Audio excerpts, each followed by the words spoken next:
Film dimulai dengan memperlihatkan sekelompok anggota Yakuza dari klan Onori sedang berjaga di rumah bosnya yang bernama Yoshinori di Aokigahara, Jepang.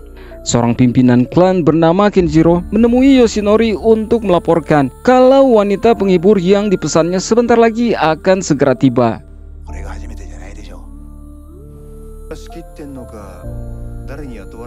Sambil menunggu, si bos mengeluh kenapa mereka repot-repot menjaganya begitu ketat hanya karena dia mendapat surat ancaman pembunuhan. Padahal ini bukan pertama kalinya dia mendapat ancaman seperti itu. Kenjiro pun mengatakan kalau ancaman kali ini mungkin lebih berbahaya dari sebelumnya, sebab berasal dari sebuah kelompok misterius yang bernama Shinokage.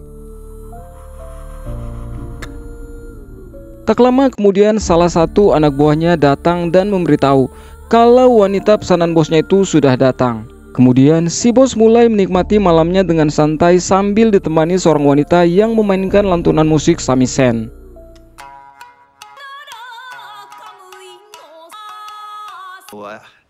Dan saat si bos ingin menikmati malamnya yang lebih indah, tiba-tiba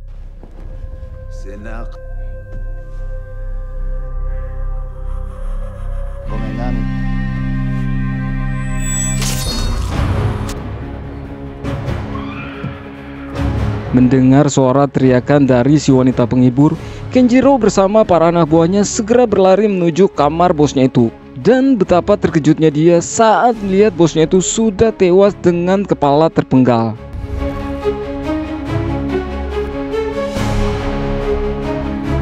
Kemudian Kenjiro menanyakan pada wanita itu siapa yang sudah melakukan ini. Dengan takut, si wanita hanya bisa menunjuk pada 4 buah mannequin samurai yang ada di ruangan itu. Kemudian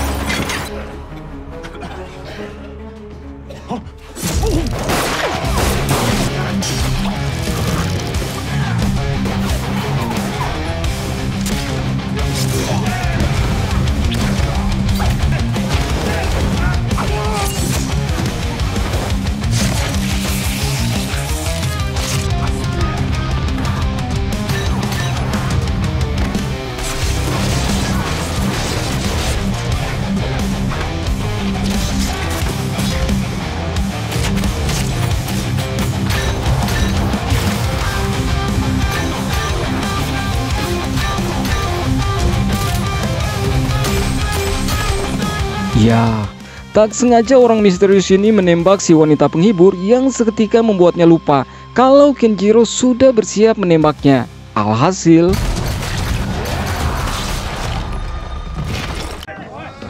setelah berhasil menumbangkan orang misterius itu, Kenjiro kemudian menyuruh sebagian anak buahnya yang tersisa untuk tetap berjaga, sebab kemungkinan masih ada beberapa orang misterius lainnya di sekitar rumah. Kemudian Kenjiro mulai membuka topeng orang misterius itu yang ternyata adalah seorang wanita. Tak lama listrik tiba-tiba padam dan inilah yang terjadi.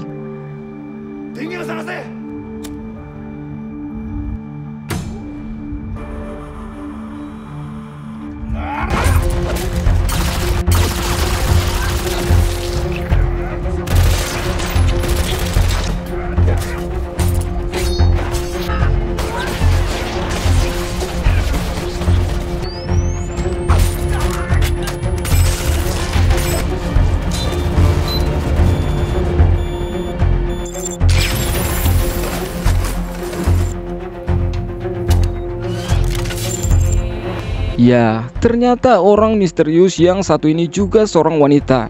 Kemudian dia segera menghabisi seluruh anggota Yakuza dari klan Onori tanpa sisa, termasuk Kenjiro.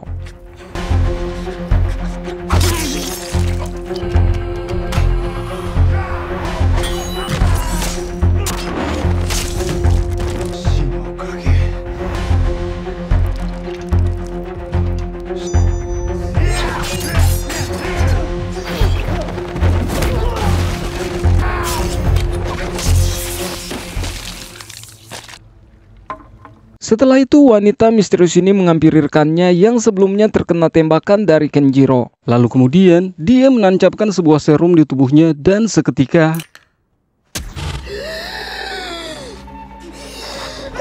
Ternyata dua wanita ini adalah pembunuh bayaran dari kelompok Shinokage atau bayangan kematian.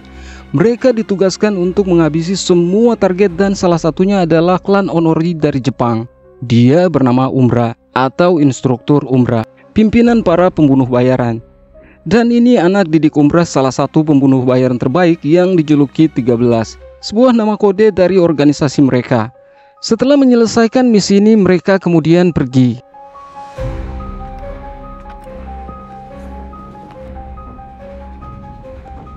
Di perjalanan, 13 menanyakan soal misi mereka selanjutnya. Akan tetapi instruktur Umbra yang kecewa dengan 13 terpaksa tidak mengikut sertakannya dalam misi selanjutnya. Baginya misi 13 tadi gagal, sebab 13 masih menggunakan rasa empatinya saat menjalankan misi. Terbukti dia hampir saja terbunuh oleh Kenjiro tadi saat tak sengaja menembak si wanita penghibur. Untung saja 13 dilengkapi dengan rompi anti peluru sehingga tak mengalami luka yang fatal. Dan sesuai dengan visi organisasi, mereka dilatih bukan untuk menolong ataupun berkompromi, tapi tugas mereka hanya satu, yaitu untuk membunuh.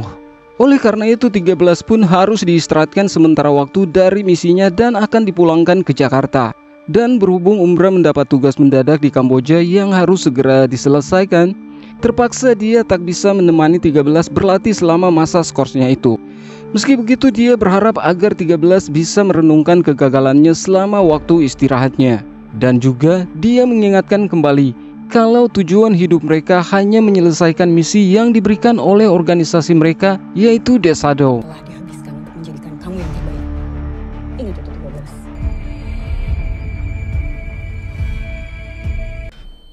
13. Setelah beberapa hari berada di Jakarta, 13 pun melewati masa-masa istirahatnya hanya dengan berlatih tanpa melakukan tugas apapun.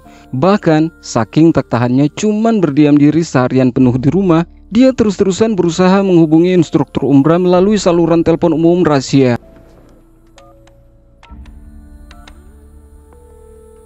Menunggu instruksi dari instruktur Umbra. Sebutkan kodemu operator. 13. Semoga jelas sampai briefing berikutnya. Sayangnya pihak operator terus memberitahu kalau belum ada instruksi apapun dari Umbra untuknya. Pada akhirnya dia pun terpaksa pulang tanpa mendapat kabar apapun dari Umbra. Malamnya di kosan, dia tiba-tiba terbangun saat mendengar suara ribut-ribut dari luar kamarnya. Dia pun mengintip dari jendela dan menemukan kalau salah satu tetangganya sedang bertengkar dengan seseorang. Namun, karena dia tak bisa begitu saja ikut campur dalam permasalahan orang lain, dia berusaha mengabaikan hal tersebut. Hingga keesokan harinya, dia terkejut saat melihat ada begitu banyak polisi di gedung kosannya itu. Ternyata, si tetangga yang ribut kemarin dilaporkan meninggal dunia setelah overdosis obatan terlarang.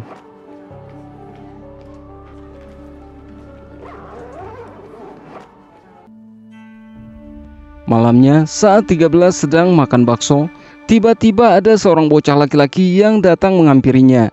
Bocah itu berniat ingin meminta baksonya itu karena dari kemarin dia belum makan apapun sama sekali.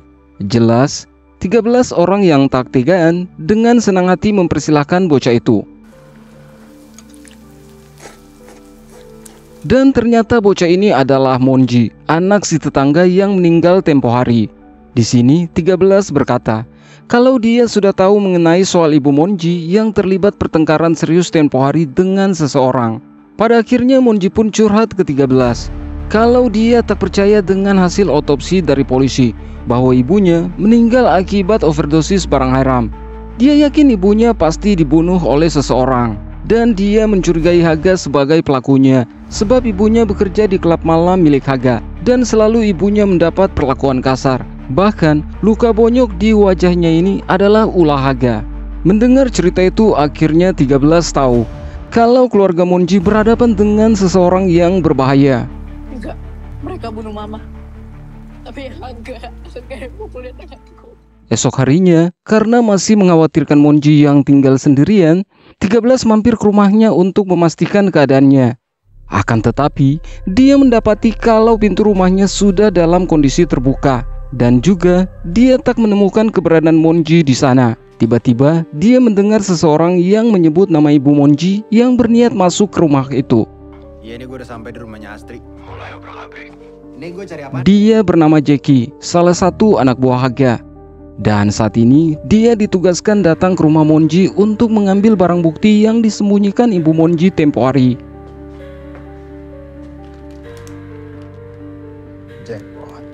Saat si Jackie lagi teler menikmati barang itu, 13 pun keluar dan langsung menanyakan soal keberadaan Monji. Akan tetapi Jackie malah menolak memberi informasi tentang bosnya itu. Dan inilah yang terjadi.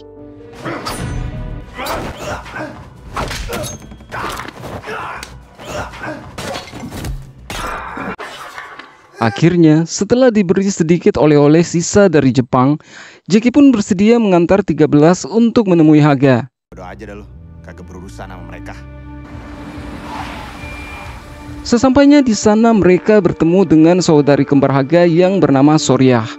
Kemudian Jackie bilang pada Soriah kalau dia datang ke sini membawa Ciwi hadiah khusus untuk Haga. Kemudian Soriah membawa mereka ke sebuah ruangan khusus di dalam klub itu. Sebelum masuk, Soriah menanyakan terlebih dulu siapa nama wanita yang dibawa Jackie ini. Akan tetapi 13 hanya terdiam sebab dia sendiri tak tahu siapa nama aslinya. Untungnya Jackie dengan cepat mengarang kalau wanita itu bernama Sari, sehingga Soriah tak mencurigai maksud kedatangan mereka. Namanya Sari. Maaf ya, dia pemalu. Kemudian Jackie dipersilakan masuk duluan dan melaporkan tentang temuan barang buktinya tadi. Ya, inilah Haga, sang gembong narkoboy terbesar di kota Jakarta yang memiliki banyak koneksi dengan para pejabat-pejabat korup termasuk kepolisian. Selain itu, dia juga seorang maniak ciwi dan cowok alias Holmes. Di sisi lain, 13 yang menunggu dan kebetulan berada di ruang monitor, dia segera mengecek rekaman CCTV. Dan ya, ternyata benar kalau Haga memang orang yang telah menculik Monji. Dan inilah yang terjadi. Mana Monji? Kau sendirian.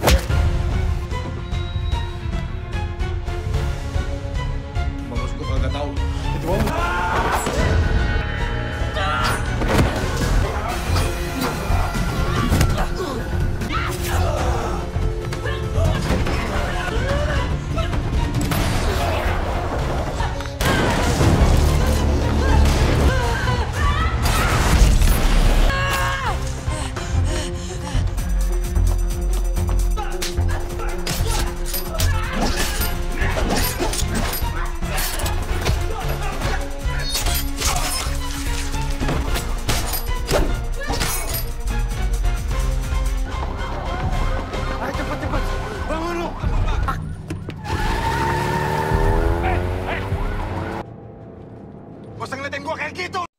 Setelah berhasil kabur dari tempat itu, Jackie yang ketakutan melampiaskan seluruh kekesalannya pada 13. Sebab akibat kekacauan yang dibuat 13 tadi, sudah pasti dia akan dicari oleh orang-orang terdekatnya si Haga karena mengira kalau dirinya dan 13 sengaja berkomplot untuk menghabisi Haga. Kemudian, dia menurunkan 13 begitu saja di jalan.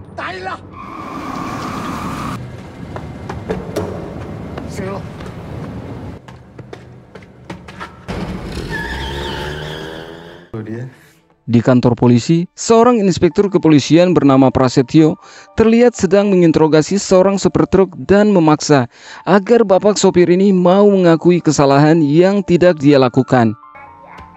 Kamu tega? Tak lama, Prasetyo mendapat telepon dari temannya yang mengabarkan soal kematian Haga. Dan sesampainya dia di sana, Prasetyo merasa sangat kehilangan saat melihat jasad si Haga. Ternyata dia dan Haga pacaran alias Holmes. Prasetyo lah yang melindungi Haga dalam menjalankan bisnis kotornya selama ini, seorang polisi korup. Dan dia pun mulai memburu orang yang telah membunuh sohibnya itu. Apa aku bilang, nak? Di sisi lain, teman Haga yang lain, Ariel, sedang dinasihati oleh ayahnya untuk segera membereskan semua masalah yang telah dia buat agar tidak mengganggu jalannya kampanye ayahnya. Bukannya kamu lenyapkan saat kampanyeku sedang dimulai? Aku kan sudah bilang, bereskan masalahmu, selesaikan semuanya. Ya, Ariel dan ayahnya ternyata seorang politikus yang akan maju sebagai calon gubernur dan wakil gubernur Jakarta. Seperti banyak politisi di dunia nyata, dia juga sering memanfaatkan uang haram demi kepentingan pribadinya. Kemudian Ariel menuju ruang bawah tanah yang ternyata di sanalah Monji disekap. Ariel jugalah yang telah membunuh ibu Monji, sebab diketahui kalau ibu Monji tengah hamil anaknya. Dan karena tak ingin bertanggung jawab dan juga tak ingin karirnya hancur di dunia politik, makanya dia menyuruh Haga untuk membereskan ibu Monji. Setelah itu, inilah yang dia lakukan pada Monji.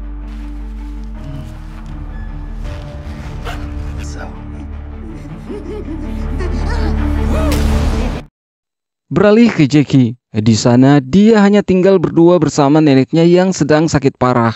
Jackie tetap merawat neneknya dengan sabar. Tak lama kemudian, apa yang ditakutkan Jackie benar terjadi. Prasetyo dan anak buahnya datang untuk menginterogasinya soal 13.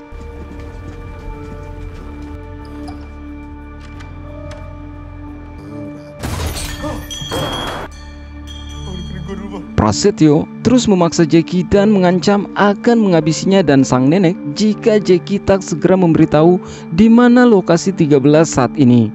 Dan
Jangan macam-macam kamu, Jack.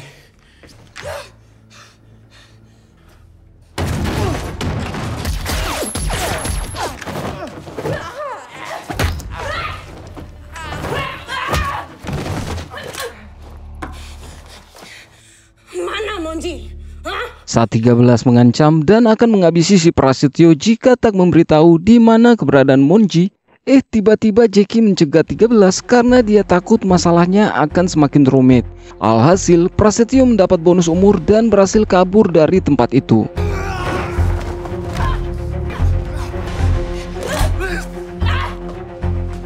Jelas, 13 tak akan membiarkannya lolos begitu saja. Segera dia mengambil sepeda motornya dan mengejar si polis korup itu. Dan sesampainya di markas Ariel, sang calon wakil gubernur, tiba-tiba sebuah mobil melaju kencang ke arahnya dan langsung menabraknya.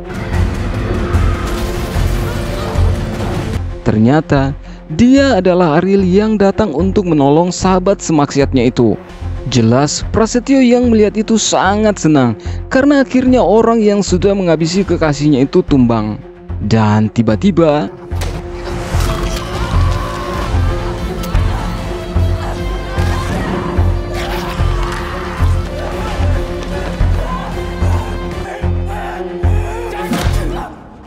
ya, setelah berhasil menghabisi Prasetyo, alhasil 13 dibawa lalu disekap di ruang bawah tanah tempat Monji disekap dulu.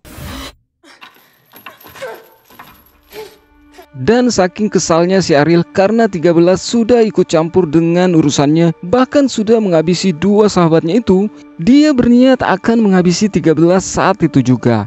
Akan tetapi aksinya itu gagal karena tiba-tiba saja ayahnya datang dan menghentikannya. Sebab ayahnya ingin 13 dimanfaatkan terlebih dulu untuk menghabisi kabil bandar narkoboy dari Arab. Beberapa orang kita mati. Siapapun dia bisa berguna buat kita. $2,5 juta, Ril. Kamu harus tetap transaksi sama Arab itu. Aku perlu untuk store kampanye. Selain bisa mendapatkan barang kembali, mereka juga akan mendapatkan 2,5 juta dolar uang Qabil untuk modal kampanye. Jika dia berhasil menjadi gubernur, barulah Ariel bebas melakukan apapun pada 13. Kamu bisa lakukan apa saja sama dia. Begitu kita selesai transaksi. Ya, begitulah rencana si Cagup ini. Beralih ke instruktur umrah. Saat ini dia sedang bersama pimpinan organisasi The Shadow dan sudah menyelesaikan misi mereka di Kamboja. Akan tetapi di perjalanan bosnya menunjukkan sebuah informasi kalau 13 anak didik umrah itu sudah membuat kekacauan di Jakarta hanya karena melindungi seorang bocah. Akibatnya 13 terlibat perang dengan para sindikat dan pejabat bahkan kepolisian. Jelas hal itu membuat si pimpinan ragu. Jika 13 tidak segera dihentikan, maka identitas mereka sebagai The Shadow akan ketahuan dan kacau. Oleh karena itu mereka harus segera terbang ke Jakarta.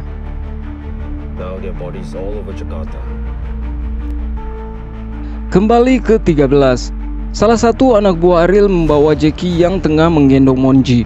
Dan ketika melihat kondisi Monji yang babak belur, betapa hancurnya hati 13 melihat itu. Akan tetapi untuk saat ini dia tak bisa berbuat apa-apa selain menuruti keinginan Ariel dan ayahnya itu. Besoknya hari transaksi barang haram pun tiba. Sesuai rencana ayahnya, begitu transaksi itu selesai dan mereka sudah kembali dengan aman ke mobil, 13 ditugaskan untuk menghabisi si Qabil dan anak buahnya. Sementara itu Jackie dan Monji berada di mobil bersama ayah Ariel. Dia pasti dibawa ke rumah sakit, Pak. Kemudian 13 diminta membawa barang pesanan Qabil untuk melakukan pertukaran dengan uang 2,5 juta dolar itu. Panas sekali. Ayo dong. Bukan aneh yang mau jadi gubernur. Pastiin barangnya. Good. Setelah transaksi selesai, Ariel pun segera menyuruh 13 untuk segera menghabisi Qabil. Namun saat hendak bersiap untuk menembak Qabil, tiba-tiba saja Jackie berteriak histeris dan mengatakan kalau Monji sudah meninggal. Seketika suasana di tempat itu menjadi kacau.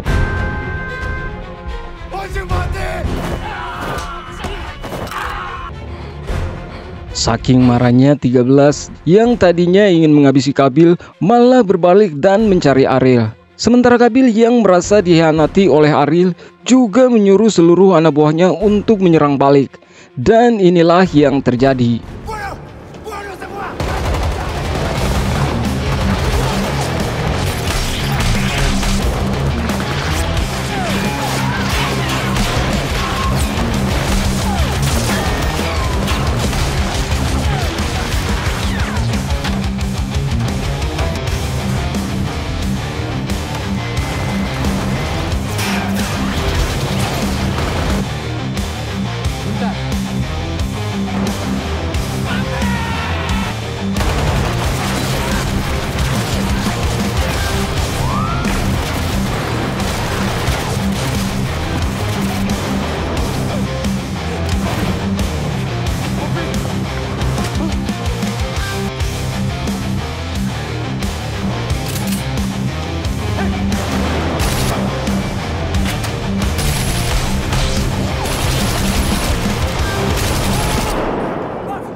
Ya, setelah berhasil menghabisi Qabil beserta anak buahnya dan juga membalas kematian ayahnya, kini Ariel mencari 13 ancaman terbesarnya.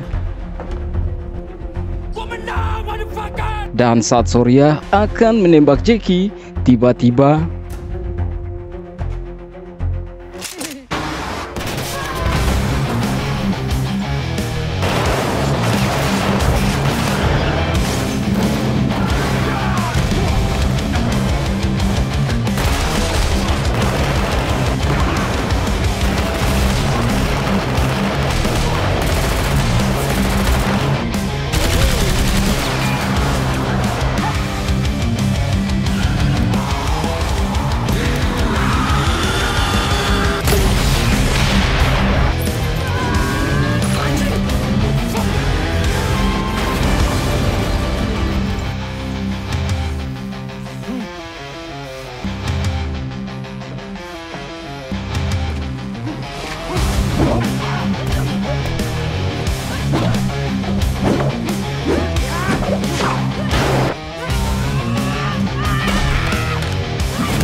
setelah menghabisi Ariel dan si Soriah, akhirnya mereka pergi dari tempat itu dengan lega dan membawa jasad Monji untuk dimakamkan. Tetapi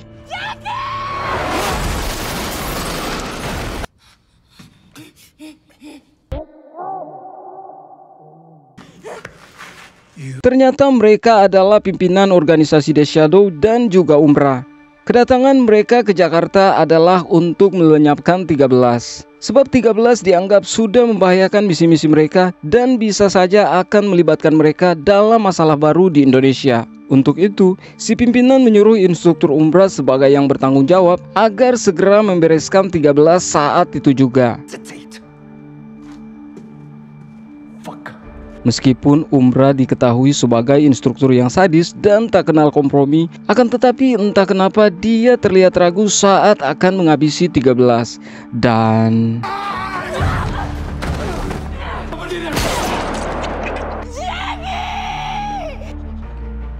ya, Jackie terpaksa mengorbankan dirinya agar 13 bisa kabur. Alhasil, dia pun tewas ditembak sang pimpinan. Agent.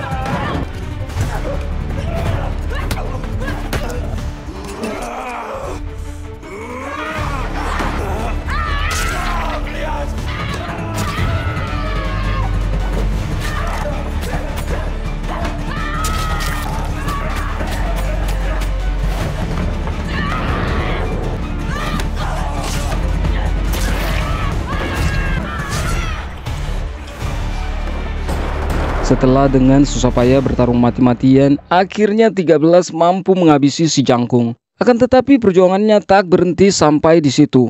Tiba-tiba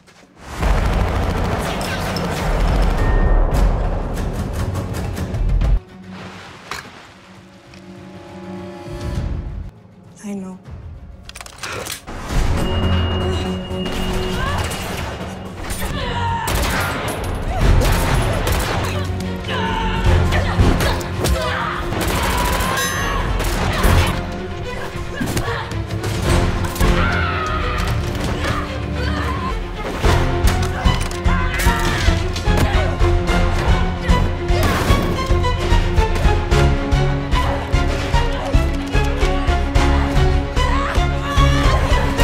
ya, pertarungan antara kedua anggota The Shadow ini cukup sengit, hancur-hancuran, dan imbang. 13 berusaha mati-matian melawan Umbra, instruktur yang sudah melatihnya sejak kecil. Tiba-tiba saja bom yang terpasang di tubuh Umbra menyala otomatis dan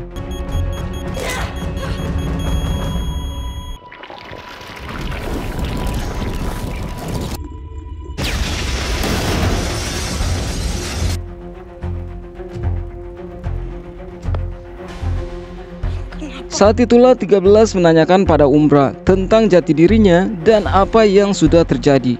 Dan Umbra berkata, kalau nama 13 yang sebenarnya adalah Nomi. Tapi tiba-tiba ini semua tidak akan pernah berakhir.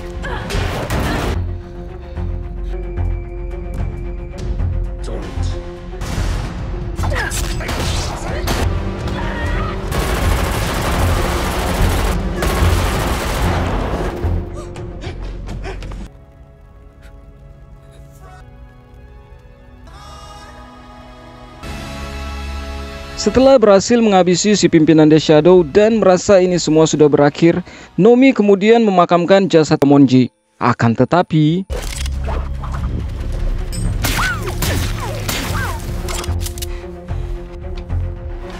dia salah satu anggota The Shadow yang dijuluki dengan kode name 14.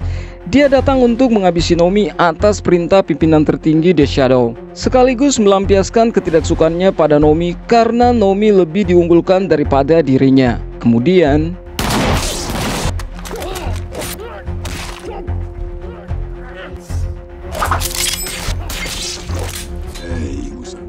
bayangan siap mati. Dan karena terpojok dengan adanya pria misterius ini, 14 pun terpaksa menunda misinya untuk menghabisi Nomi sementara waktu. 13? Siap.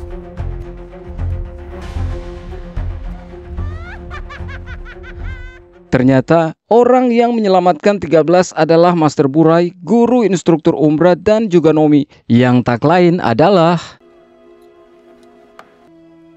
Master Burai. Baget. Panggil aku Nomi. dan film pun tamat.